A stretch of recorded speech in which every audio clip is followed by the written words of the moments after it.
Welcome to the 100th episode of Third Song In with Chris Derrickson and Tom Polachek. And welcome back to former guest, former roommate, and former contributing member of the workforce, Joe Clemente. In this week's episode, we are discussing a TV show with slightly more longevity than us, The Simpsons.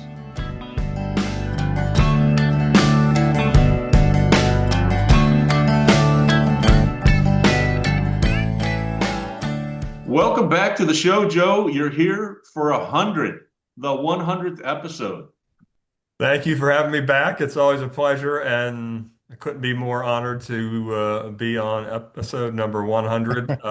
Looking forward to having a good time with you guys as always. Or maybe surprised that there is a 100th episode, because that's how I feel. I do have a special guest that's joining us. Really? Yes, it's insurance agent Joe from The Simpsons. Oh my God. It is for the listener. We have a yellow Joe Pay drawn in Simpsons style. I'm Hold on, guessing leave that was that a there. gift. Leave that there for a second. Let me see if I can cut it. Let me try it this I'll way. put See it- what- That's Um, amazing. Okay, 1 second. All right. That is classic. So is that hanging in the office? It was a gift from my daughter for Father's Day last year, and yeah, it's part of my collection of nothingness that's in my office. Just such a fantastic gift, and I have to say, it kind of looks like me. If It does. It does. got the goatee and not the beard, but other than that, it kind of looks like me. So it's one of my prized possessions.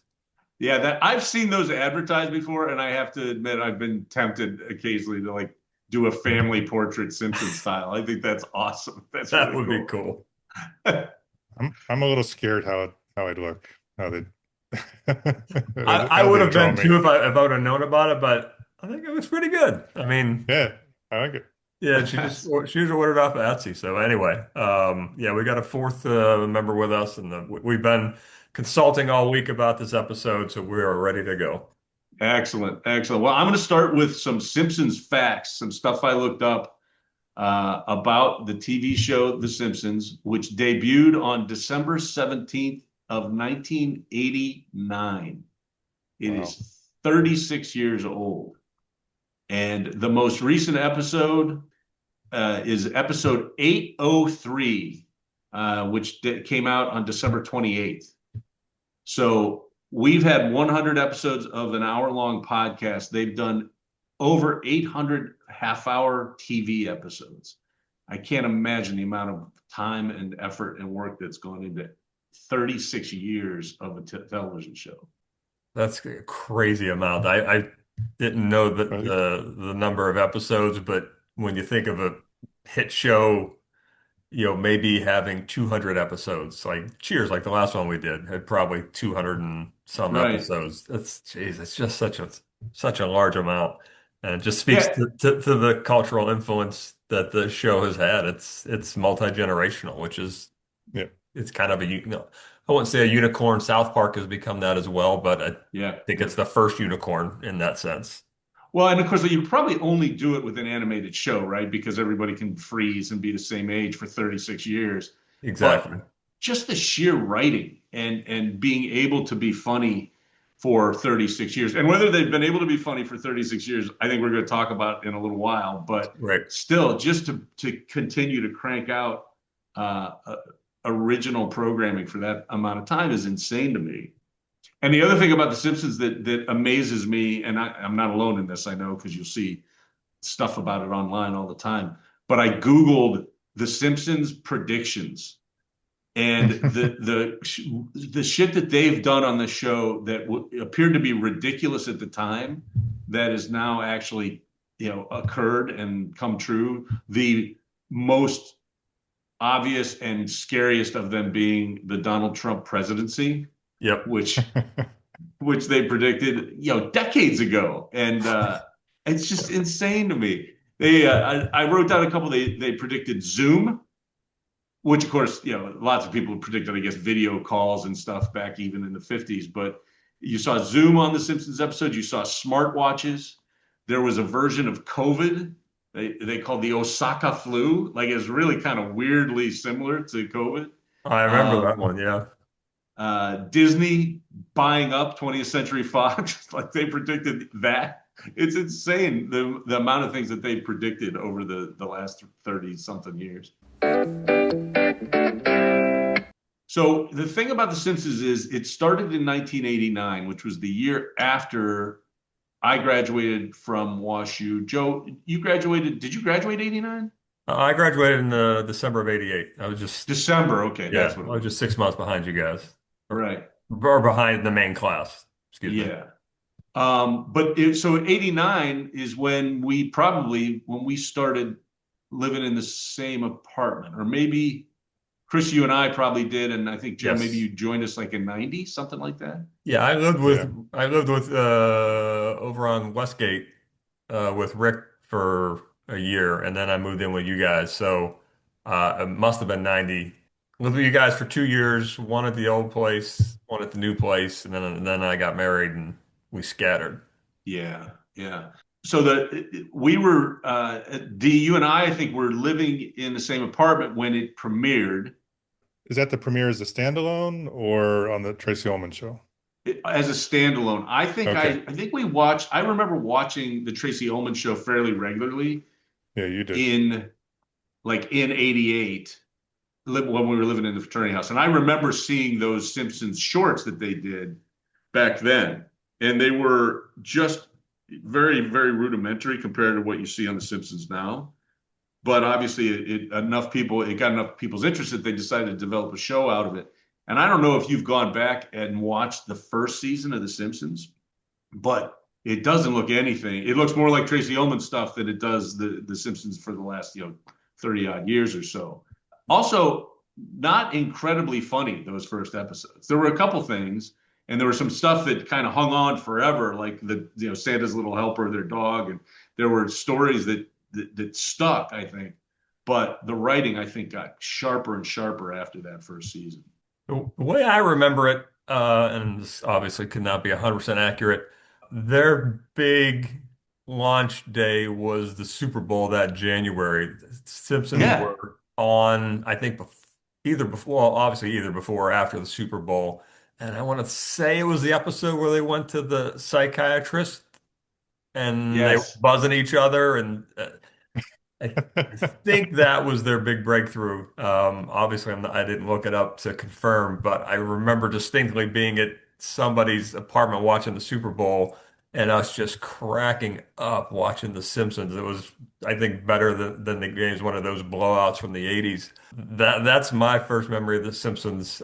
It's kind of locked in my head was that episode and a room of 10 or 12 or 15 of us just cracking up at how funny it was, and it took off from there.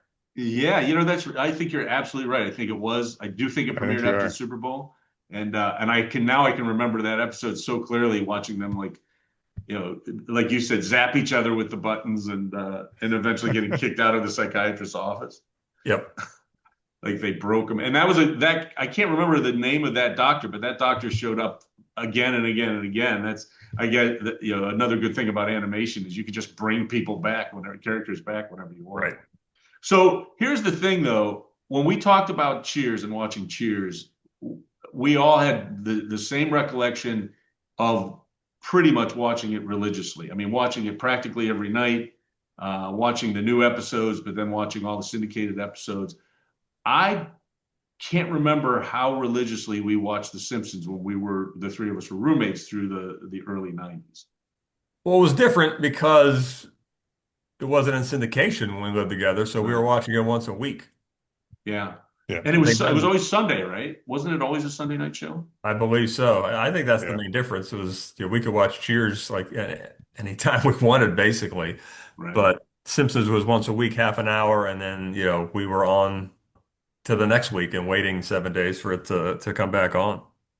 I do feel like we did watch it pretty regularly though, especially because it was Sunday night and we all had various versions of having to go to work or school the next, on Monday. So we Right. were all kind of settled in.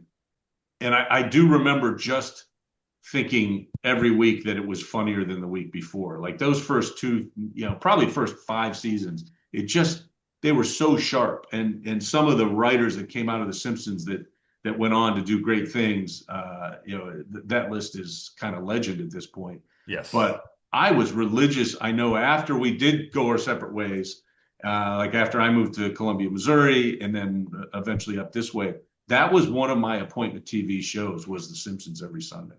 Agreed, for sure. And that was for decades, I think, in my case.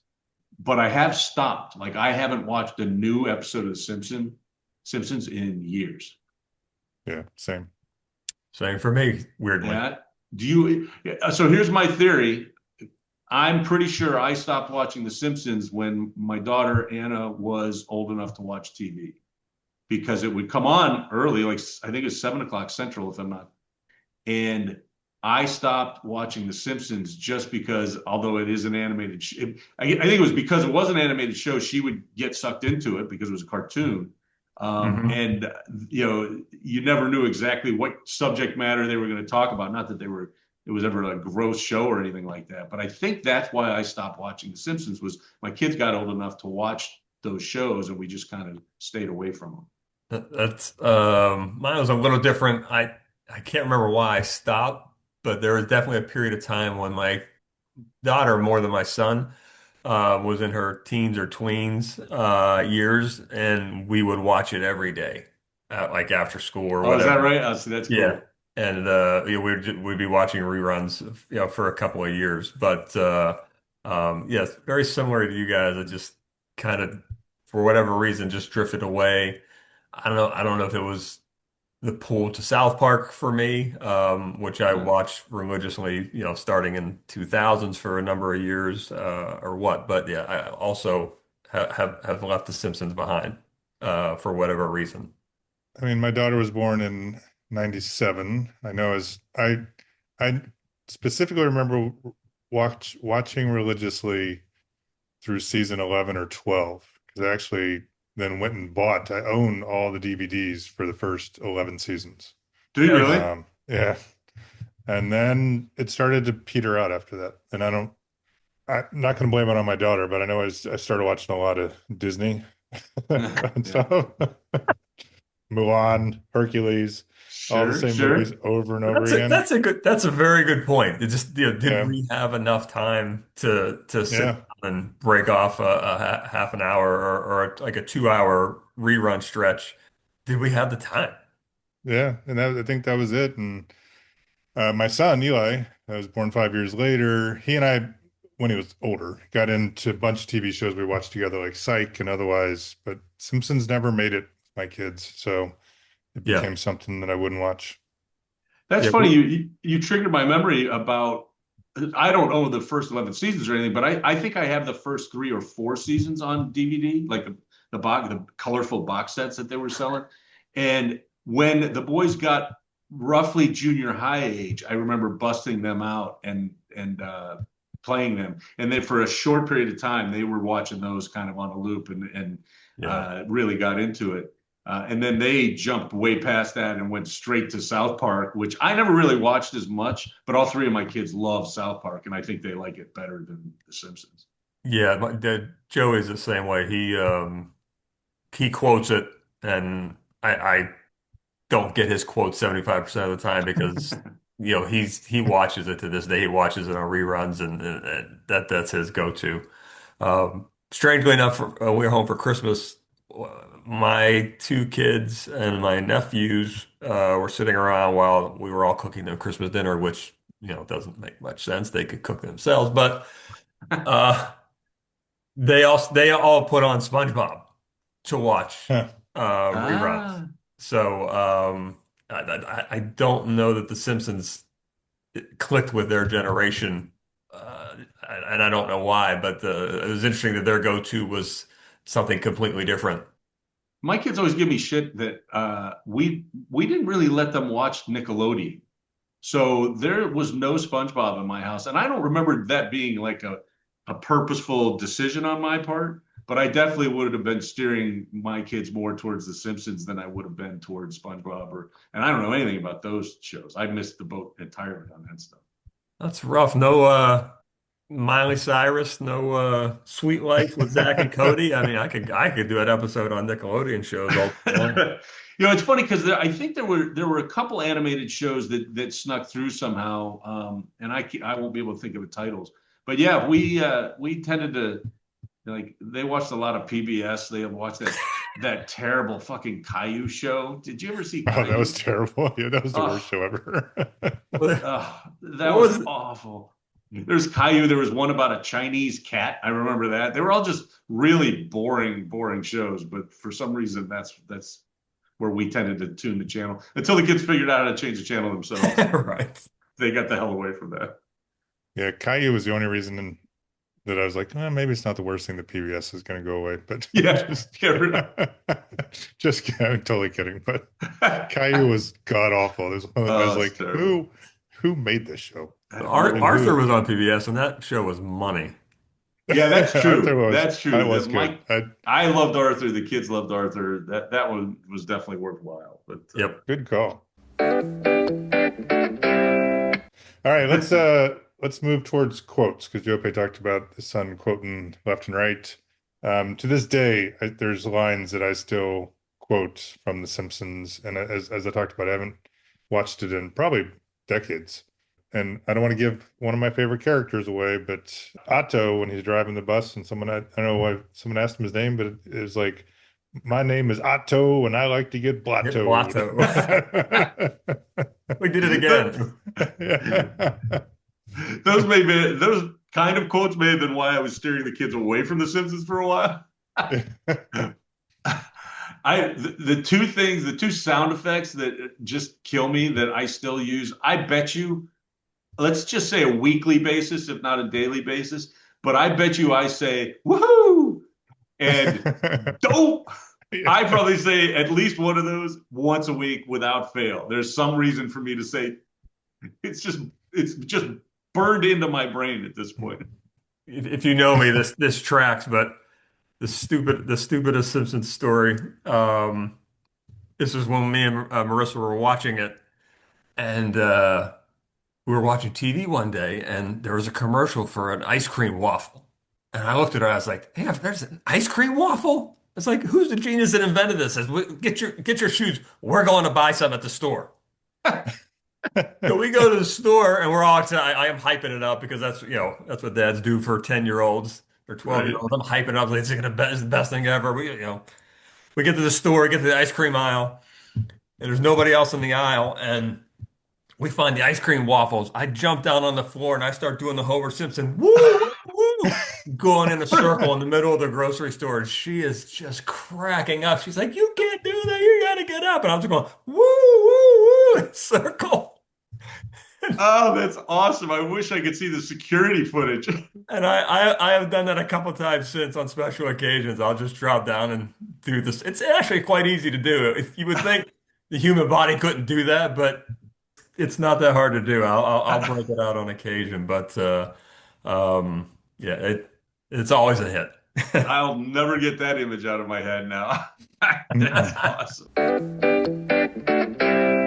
So I got one more quote. Also, Homer may get some of the details wrong, but when they're trying to put him in witness protection and they kept Yeah. trying to tell him what his name was, and they would say his name, his new name, and he'd look to the person next to him and go, "I think he's talking to you." He just could not get. So when people will say something every once in a while in a meeting, I'll be like, "I think he's talking to you," and they're like, "What the hell are you talking about?" I'm like, "Don't worry about That's awesome. it." My favorite quote is from my favorite episode. It's doesn't have anything to do with the episode. It's the one where Bart plays the Flanders kid in the putt putt golf tournament. I don't know if you remember that one. I do remember it. Yes. And Lisa comes home from school and says something like, "Tomorrow's the day of the big math quiz, and whoever gets the highest score wins a new protractor." And Homer goes, "Pfft, too bad we don't live on a farm." It's just a throwaway line, but it just makes me giggle every time I hear it or see it. Oh, that is classic. And that just That's it so. just goes to the writing that that they would throw stuff in there, for the adults that that kids would never Yeah. get. Just so smart. I listened Yes. to a Conan broadcast not too long ago, and they were talking about writing for The Simpsons. And they said it was just the best time. They could be as creative as they wanted to be. They could push the boundaries as far as they wanted to, and he just talked so fondly about how much fun that was. Uh, Yeah, I was just thinking how fun that room must have been with all these yeah, 20-something-year-old kids back then. And again, I think the animation probably frees you up so much to just write whatever you want to write. right. Well, it's Yeah, like when that, we get the three of us together and we start singing songs together. I mean, can you imagine all the impromptu moments that they had where they could just go Yep. crazy? I mean, it must have been, like I said, it must have been a blast. That'd be great. Yeah. yeah, that would be They said fantastic. just an aside. They said their hardest thing as a group of guys was remembering that they had to write for the female characters. Oh, Because they yeah. would naturally gravitate to writing for the male characters because it was so easy for them. They said that the work was writing for the female characters because none of them had a strong point, Yeah. starting point for that, which is something I never would have thought of. But makes perfect sense. How hard would it be to write for a female? I think it would be incredibly difficult. Yeah, that's interesting. I would, and I wonder when they started, or if they ever started, having women in the writers' room and hiring women as well as men. Right. But because there's a ton of really good kind of original female characters in The Simpsons that you think back and you're like, yeah, most of the best lines probably were given to the male characters. Yeah. That's See if any of us draft female characters. yeah, oh yeah, that's interesting. We'll have to do that. So what do you say? Do we jump into a Simpsons character draft? Yeah, let's do it. Absolutely. So Joe is our honored guest. You will go first. I have to ask this every time, D. How many are we drafting? I think we do four. Four. I know this. All right, see, that's what you guys are here for. All I do is flip a coin, man. My whole purpose in this podcast is official coin flipper. And So you have to fumble over the nature of the draft. that's true. What is it? Is it? And I'm not allowed to call it serpentine anymore. Now I got to call it snake draft. Yeah, see how much easier that was? Yeah, it is quicker, I will admit. All right, D, you call it. Heads. It is tails. Fuck. So why So don't you I get one of will. those coins? Why don't you get one of those coins that has your picture on one side and mine on the other side, like they did in the bowl games? The Where In they the Rose bowl Bowl, games, yeah. yes, Yep. yes. I just get one with my picture on both sides, just like the coin I just flipped. So does that mean Joe goes first, then you go second, I go third? Correct, All right. correct. And I will be jotting things down as we go. But Joe, you get the honor of you're picking your very favorite Simpsons character. So I'll do you guys a solid and let you guys fight over Bleeding Gums Murphy because I know you guys both want to pick him. That's awesome. And I'm going to go with Mr. Burns. Nice. Ooh, Just nice. consistently evil, no heart, just loved how at every decision point he would just be the worst possible person you could ever think of. Yes. Um, so I think that was as much of as the four characters were the foundation of that show. I think his consistency is right there with them as being in their lives every day. In essence, because that's who Homer worked for. So I'm going to go out of the box and go Mr. Burns as my favorite Simpsons character. And he Yeah. had another one of my favorite lines. He was entering some crypt that he had in his gazillionaire mansion, and the code was enter country of birth, and he types Pangea, and the door opens. Just classic. Anyway, that's my number one pick. And I'm going to point out that he was voiced by Harry Shearer because I'm very curious to see which voice actor gets the most characters in there. So, and of I didn't course, even think Eric Shear about that. voiced a bunch of them. Yeah. So, Mr. Burns is number one.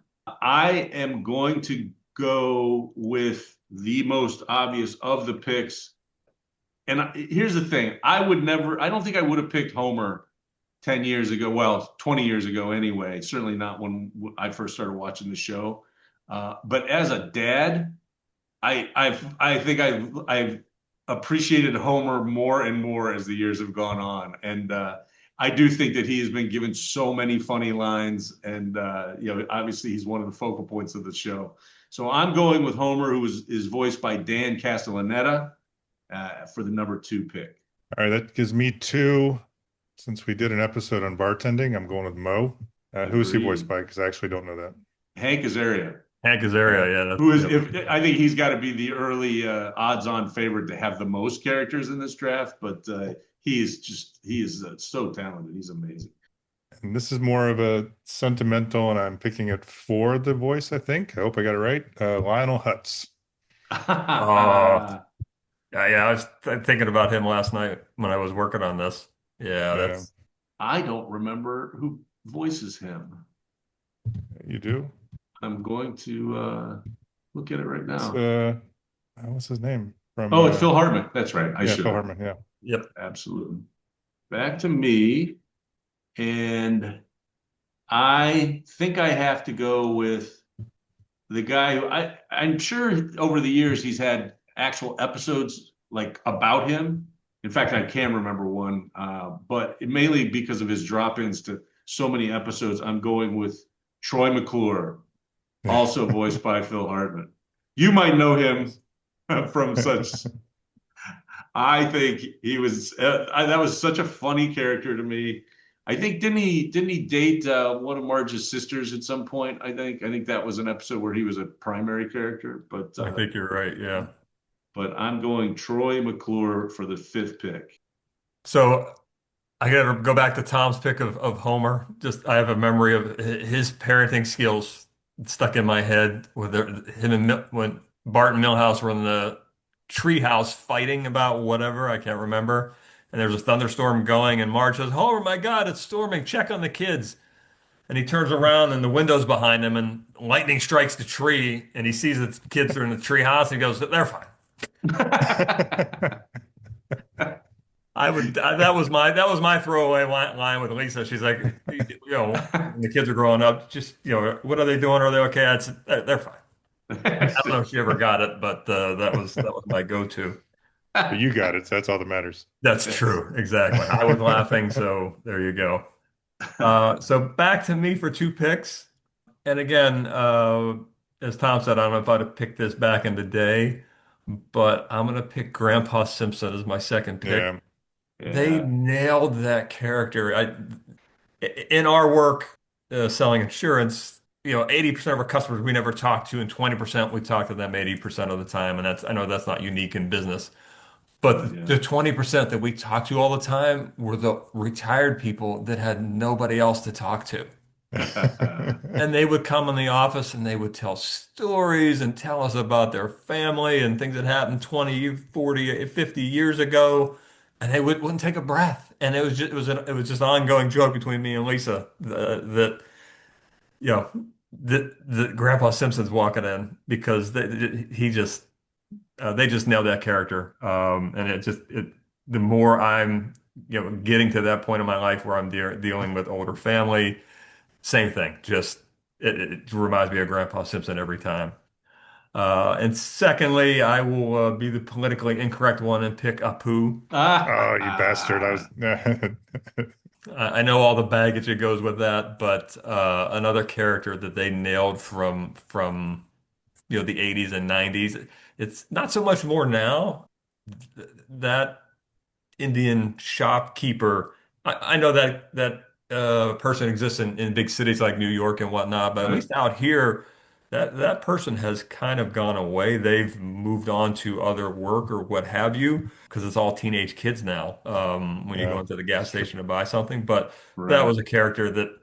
Like I said, I know there's baggage with it, but Apu's character became much more than I think any of us ever thought it would be. Yeah, He that was a yeah. guy to be another throwaway guy like Troy McClure or Lionel Hutz, but they really did develop him and gave him a steady role on that show with his family, and he provided some sage advice for Homer over the years. So I think there was some good there as well. Understand why they wrote him out of the show, but I think there was some good there, and for the times they did the best they could with that character, which and again I liked them and I picked them as my third pick. That's I know that that has become problematic, and I know Azaria like they don't that character's not in the show anymore, as I understand it. Correct. But it does seem odd to me because they really did develop that character. It Mhm. wasn't, in my opinion, it didn't. It started out as a stereotype, no question about it, Yes. and there may not have been the best of intentions when they created the character originally. But what you said is exactly the case. There aren't a whole lot of characters that kind of rose from being that throwaway every third episode kind of person to entire episodes being about them and their family and everything else. Yep. That always surprised me a little bit that that became problematic in that way because I mean it was definitely a stereotype. There's no question, but I Yeah, don't and know. they developed they gave him a wife who had a voice as an Indian, or I don't know if he was Muslim or not, but someone from that part of the world, which I thought was groundbreaking because those women generally don't have voices. So I thought, like I Yeah. said, I thought they did the best they could with it. Uh, Hindu, by the way, I believe Hindu. Wasn't there oh yeah, yeah, today yeah, with yeah. Statue? There was I think there was an episode that talked about it. Again, a character that really was developed over time as opposed to Right, just a one joke thing. So, right. and it's funny because I think both Chris and I had Apu on our list because of our reaction when you said it. You son of a bitch. Yeah, he was my next pick. Yeah, he was definitely on the fence for me. Joe I described am him so much more eloquently than I would have. So fantastic. all right. So pick comes to me, and I am going with my favorite drunk, Barney Gumble, uh, I thought I who was your is favorite drunk. well, my favorite fictional drunk, Oh, fictional Barney drunk. Okay. Gumble, who again voiced by Dan Castellaneta. And by the way, I didn't go back, but Grandpa Simpson is Castellaneta, and Apu was voiced by Azaria. So that seems those two guys seem to be fighting neck and neck for the most voices in our draft. So number 9 and 10. Yep. I'm gonna, I think, draft the first female. I'm gonna take Lisa. Mm, She was the voice of reason and intelligence and morality and a pain in parts yeah. side. That was Um, going to be my last pick. I thought for sure it would make its way back. yeah, and I'm deciding if I want to go with her nemesis, her brother, or I don't think so. You know what? I'm gonna take two females. I'm gonna take Marge. I Marge Ah, had some great moments. She played a little bit at times the all in the family dingbat role, but there's times that she kicked Homer's ass and asserted herself. I thought she was a, mhm. a really strong female character and funny as hell at times. Agreed. Yeah, actually, you did. I wasn't going to pick Lisa, but I did have Marge next. Marge was voiced by Julie Kavner, and again, in terms of a character, and she was a primary character from the beginning, but they really created, she's connected to so many different people in that world, and I thought Julie Kavner's voice was perfect for her. Lisa Simpson was voiced by Yardley Smith, by the way, and I don't know that she did a lot of voices. I think Lisa I might have don't been think one she of them. did. Yeah. All right, so now my final pick. All right, I'm going, I think, way off of the board because there's just so many secondary characters that are just so awesome. But I'm going to go with one that was a guest voice, but he came back again and again, and that's Fat Tony, played by Joe Mantegna. Yes. The way he did that character, again, he was probably only in once a season, maybe, or every other season, but he was very memorable, and it just seemed like Mantegna was having such a great time playing the gangster in every time he was on the show. So Fat Tony is number 11. All right. Jeez, we could do 15 picks apiece and keep going, I think, without any difficulty. I've got a number left on my list, but to close it, I'll go with Krusty. Again, the stereotypical two-faced actor who's one thing in front of the camera and another thing behind the camera. They clearly nailed. He was such a degenerate scumbag behind Yes. the scenes. But even he, again, they ended up building. I guess when you have 35 years or so to do characters, but they build a backstory for him. And you remember the episode where he goes back to see his dad, who's a rabbi. There's Yes, just they would just yes, build these crazy universes around these yes. characters. And I think that's why the show's lasted so long is they just kept going, pushing out further and further. My favorite crusty, my favorite crusty line was, in his dressing room, his bookie came in to collect.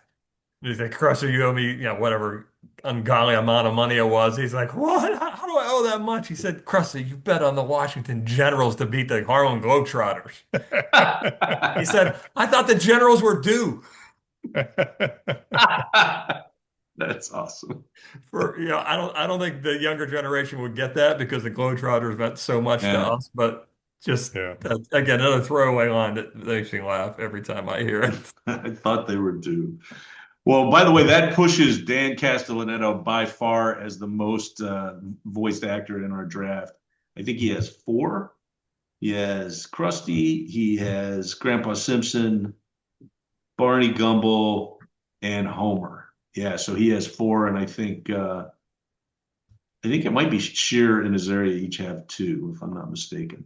But like you said, I mean, we could just keep going, right? Neither of us did pick Bleeding Gums Murphy, although my connection with that character goes all the way to Jazz Fest in New Orleans.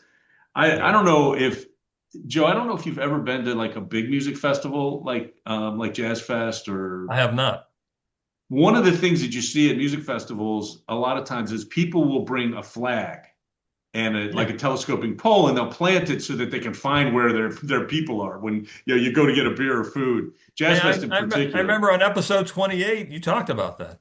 As a matter of fact, that's right. Although I didn't know it was episode I 28. don't either. I just knew that.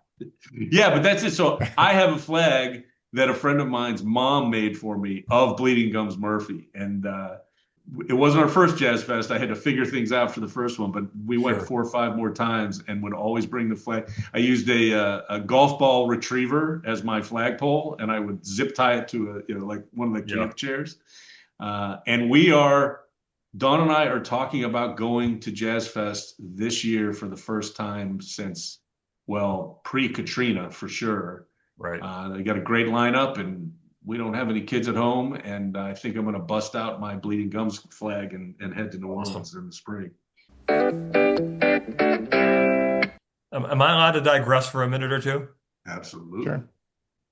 Chris, I don't think you know the story. I have the best Jazz Fest story ever regarding Tom, and I've never been to Jazz Fest. I'm pretty sure I watched Tom's Labrador Retriever, and I'm pretty sure you were going to Jazz Fest.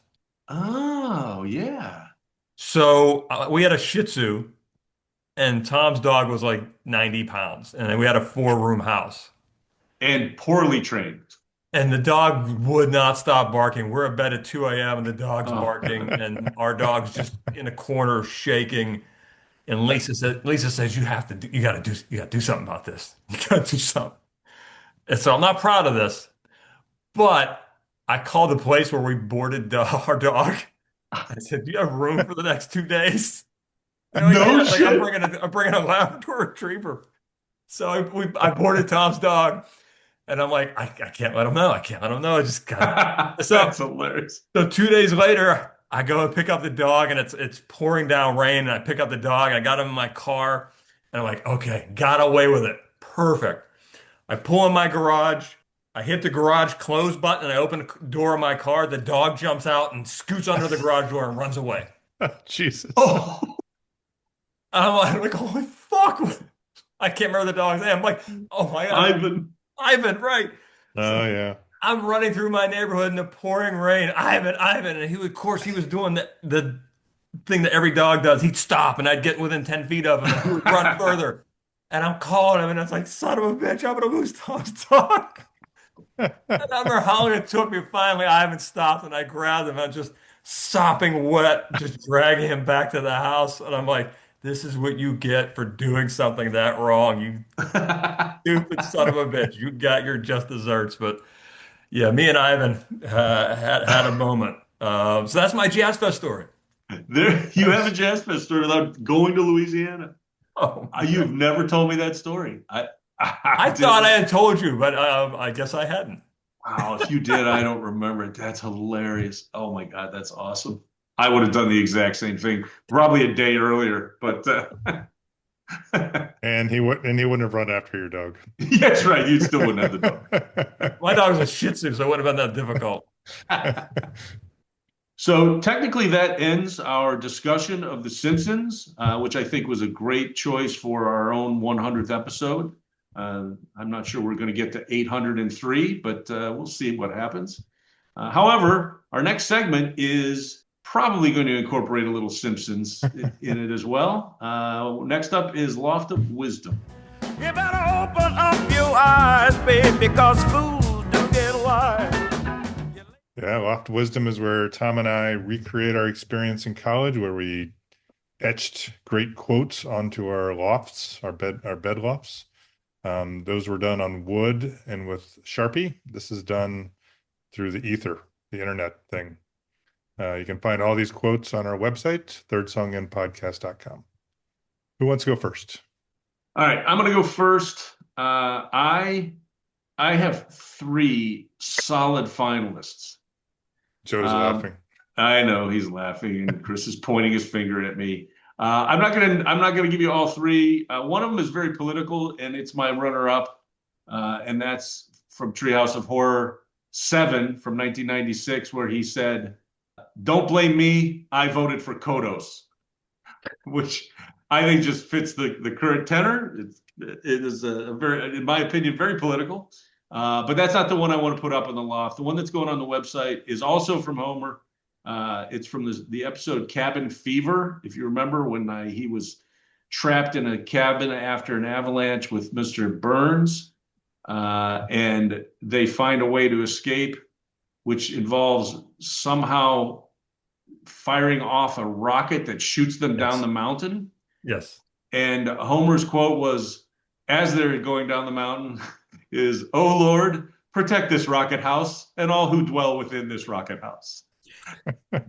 Well, I don't know why, but that line has stayed in my head ever since that came out. I'm not sure what year it was, but holy shit, that makes me laugh to this day.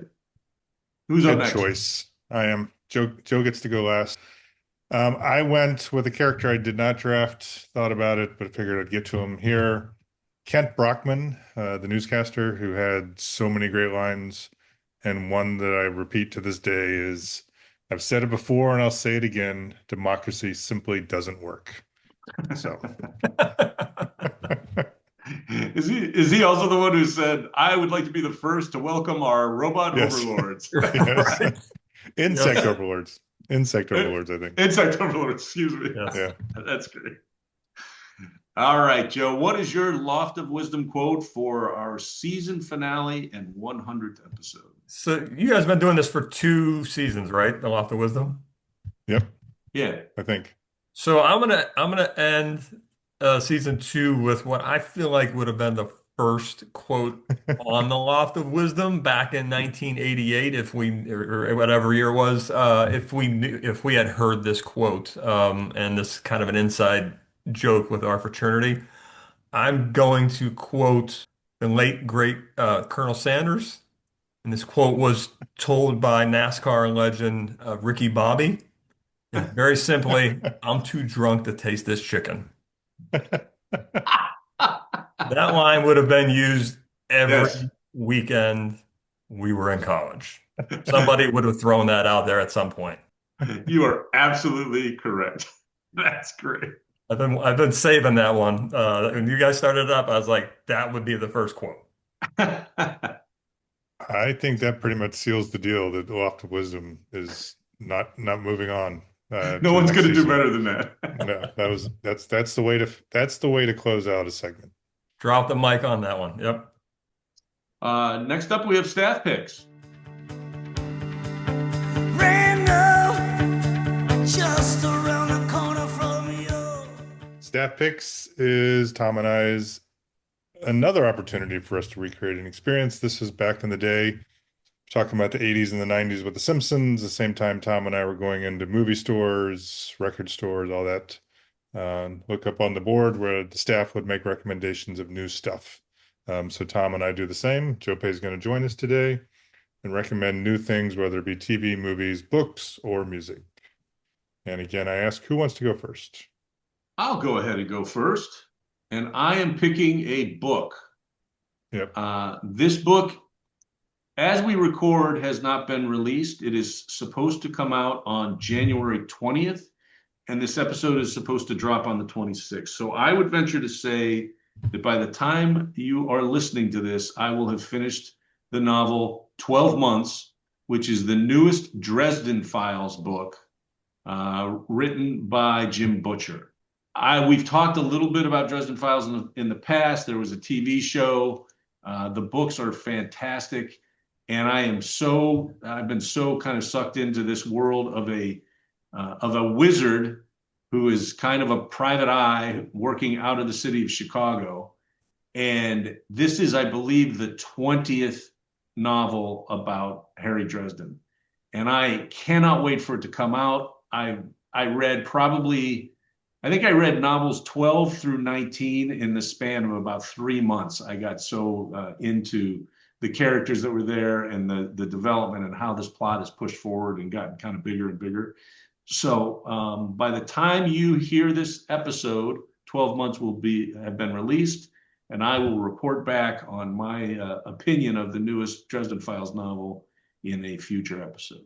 And I just started the first one. I've been listening to it while I do my runs, and I'm almost done. I'm going to read the rest of them instead of listening because I feel like I can get through these. But I really, really like the first novel. And we talked about the TV show, which I just never gone to the source material. I'm going to go with music, shockingly.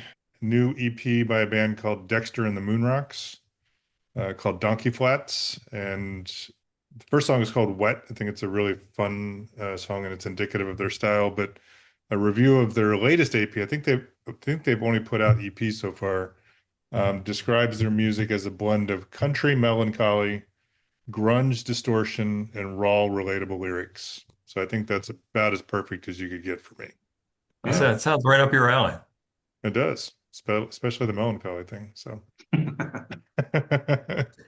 I would check that one out. And it's funny, I got a text. I must have signed up for something on their website or something, but then I probably deleted the text. So then I got this text without any indication of what it was, and it's like, our new album, Donkey Flats, came out, and I'm like, who the fuck is this?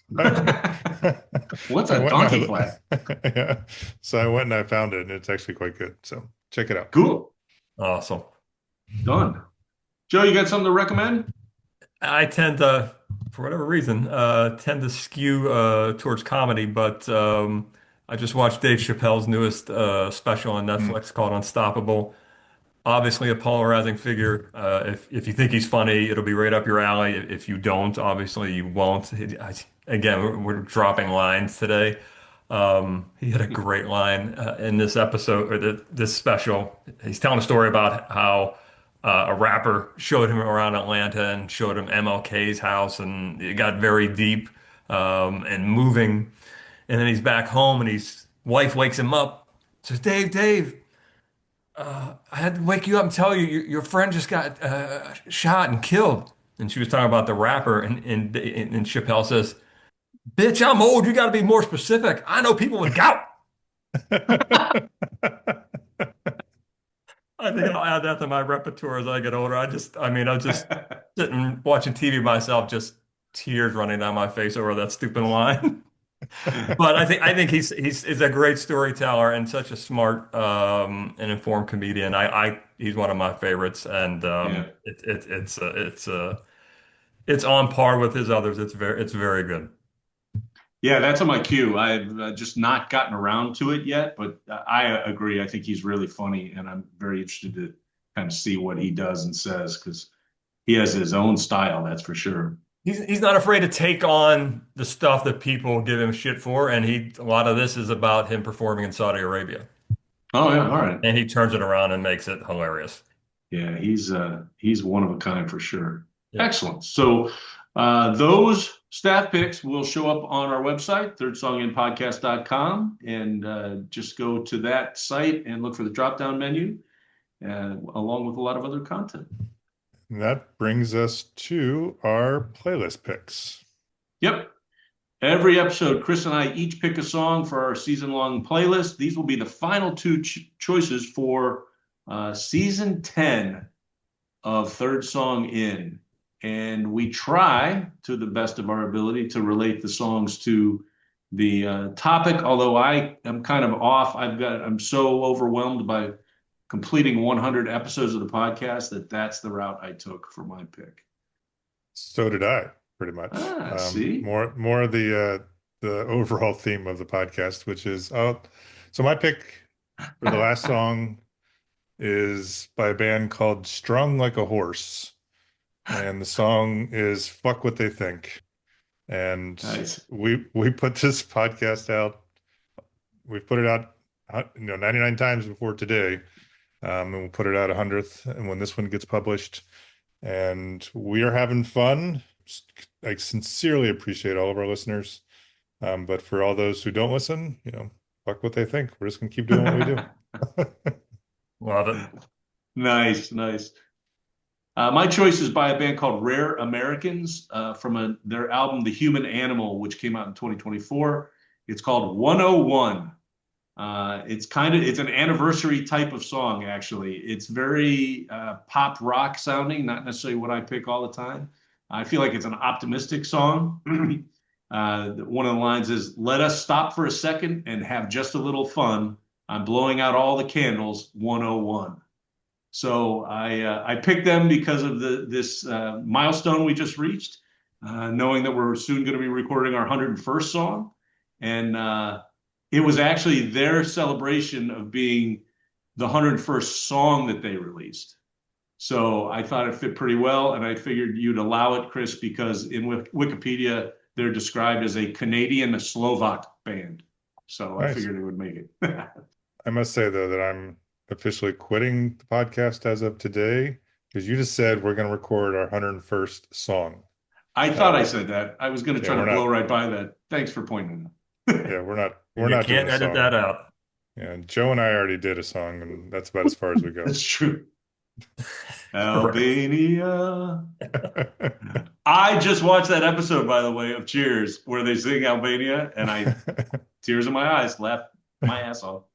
So I don't have a song pick, but I have been asked to say a few words on behalf of the rest of the world to mark this momentous occasion. Wow, how did they all get in touch with you? Yeah, so it was difficult. We had a big meeting to figure out what time of day to hold it. It's morning people, evening people, night people. It was a nightmare, but we got it done. We all got together on Zoom, and we wanted, as the audience, to give you guys this message. First off, we want future generations to know that this thing you guys are doing, absolutely none of us either wanted or asked for this. When we got together and had this big Zoom meeting, that question was posed to everybody and nobody raised their hand. So just know that this was a Tom and Chris creation. Yeah, And That's yet, fair. that's fair. much like the monkeys locked in that room with their typewriters banging out the greatest novel ever written, you guys have, through hard work and determination, given us something that is entertaining, heartwarming, endearing, and just plain fun. Thanks. British rock and roll legend David St. Hubbins once famously said that it's such a fine line between stupid and clever. We, on the occasion of your 100th episode, would like to say that you have been more clever than stupid. Wow. Please thank the world for that. It was very, very nice of you to say. That's awesome. That's a fantastic way to mark our 100th. Also, I like to. also when I was writing that out and I thought about the monkeys, that's a throwaway line in The Simpsons where Mr. Burns hires the room of monkeys Yes. to write the greatest Yeah. novel. He gets the copy, and there's a monkey smoking a cigarette.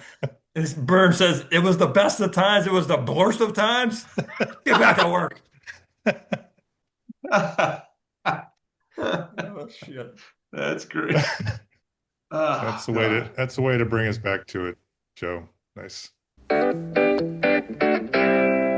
However, there's one final thing we wanted to announce, or at least I wanted to announce with you being present, Joe, which is Oh that we yeah. can now officially announce the colors for Third Song In for 2026 based upon the final records of the Cincinnati Bengals versus the Pittsburgh Steelers. We're still black and gold, baby. Still black and gold. So once again, we want to thank Joe Clemente for being our guest for, I believe, the fourth time. Yes, The record-breaking or record, I think, confirming. I think you already held the record. Now you're putting it out of reach, I'm afraid. But it's very nice to have you with us, Joe, as always. Hopefully we can have you back again and discuss some other pop culture stuff. I have one goal in life at this point, and it's to come back for a fifth episode and get my fifth episode robe a la Saturday Night Live. Easy for me to say. I will do anything in my power to make that happen. All right, we'll make it happen too, because you make us better. We do a better show when Absolutely. you're on it. It's a lot of Absolutely. fun. I enjoy it. Look for Joe's company, his sports card company, 34 Sports. You can find them on eBay. There is a link at thirdsonginpodcast.com for Joe's business. And if you're into sports cards, that's where you need to go. And pull for Lamar Jackson to rebound next year, so Yes. Yes. Joe can make some money. Thank you. Third Song In is recorded in Chapel Hill, North Carolina, Joliet, Illinois, and Wildwood, Missouri. You can email us at thirdsongin@gmail.com. Please send us your questions, your comments, your suggestions. We'd love to hear from you. Check out our website, thirdsonginpodcast.com. In addition to all the staff picks, various recommendations that we make, and the Loft of Wisdom, you can find information about Joe's company on the As Mentioned page. Please follow, rate, and review the podcast on whatever platform you're using to listen to us. We are everywhere. We're on Spotify, Apple Podcasts, Amazon Music, YouTube Music. We're on Pandora and Stitcher. That's actually thanks to Joe's suggestion, as a matter of fact. Joe, I have a question for you. What do you think our listeners should do with their stars? As I've gone on the record and said before, you cannot take them with you. So give them to these guys. They work hard. They have literally created something that is pretty awesome from nothing. I'm kind of in awe when I think about what you guys do and your knowledge of music. If you're going to listen to something, you need to listen to these two. They are really knocking it out of the park. That Thanks, is man. not a paid endorsement. No, not at all. It isn't? Oh, well, wait, we'll talk about Shit. it. We also ask you to share our playlists, which we do for each season, and we do one special playlist every time we have a guest on the show. We think we're putting some good stuff out. So if you like it, share it with your friends, family, and even people you don't like. What the hell? And Tom and I do a blog each week. We put it up on the website. We also put it on Substack. We'd ask that you check it out there, and ideally, it'd be great if you subscribe to our blog on Substack. If you do, every Friday morning, you get the latest blog right in your inbox. Once again, we want to thank Joe and all of our listeners, readers, and supporters. Thanks for being with us on this 100 episode plus trip. Thanks, Joe, man. We appreciate it. Yep. Thanks for having me. You bet. And we are not done. We'll be off for a week, and then we'll start season 11 on February 9th, 2026. And we're going to have a new approach. We're going with the top 5 theme in season 11. Nice. Check that out in our first episode, and you'll learn more about it. You've been listening for 100 episodes to Third Song In with Chris Derrickson and Tom Polachek. Thanks for listening.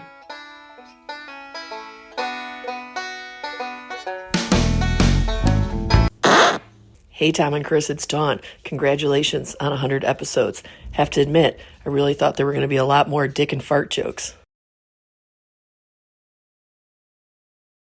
It's such a fine line between stupid and clever.